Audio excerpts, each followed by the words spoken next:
आज Iran America और Israel से कह रहा है कि तुमने हमारे नेताओं को मारा तो मारा, हमारे अस्पतालों पर हमला किया तो किया, तुमने हमारे मासूमों को भी नहीं बख्शा। और आज ईरान कह रहा है कि इन मासूमों का हिसाब हम तुमसे जरूर लेंगे।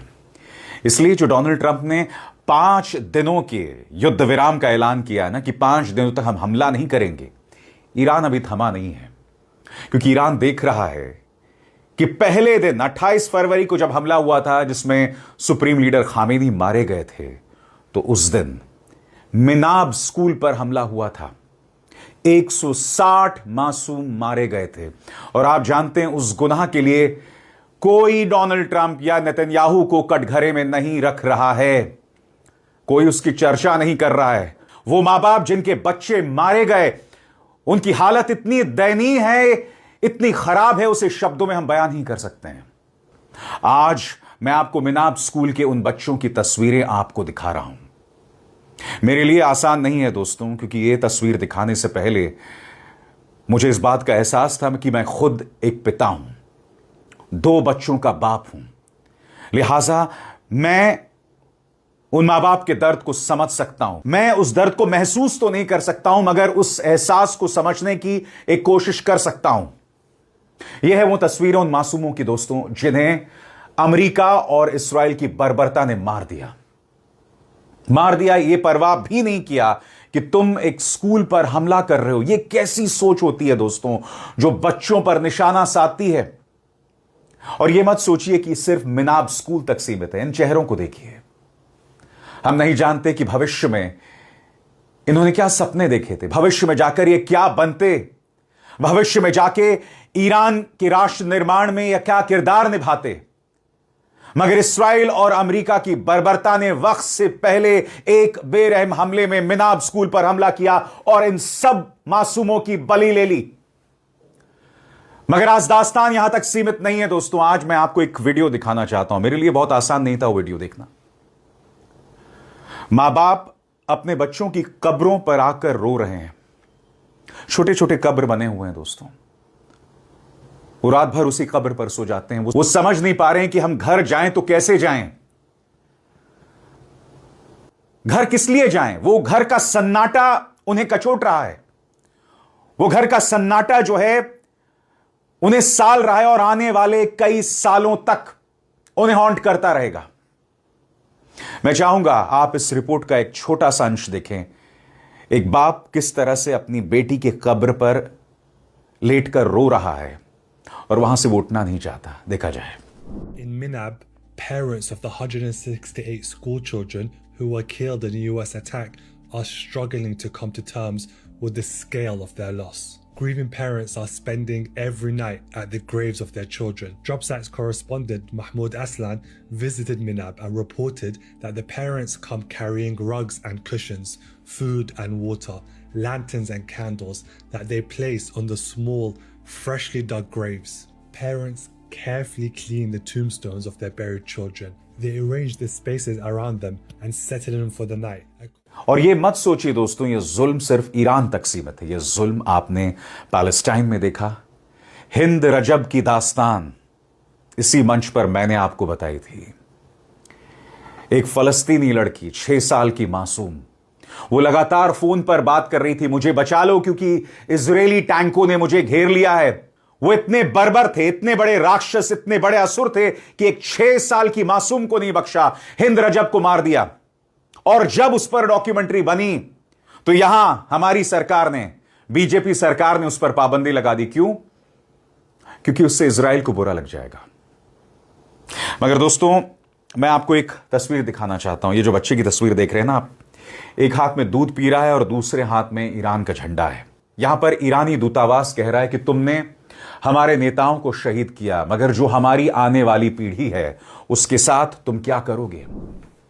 यहां पर ईरान कह रहा है कि जिस देश की जड़ें इतिहास में हो, जिस देश में इतनी सभ्यता हो, तुम उसे कैसे खत्म करोगे, कैसे खत्म करोगे।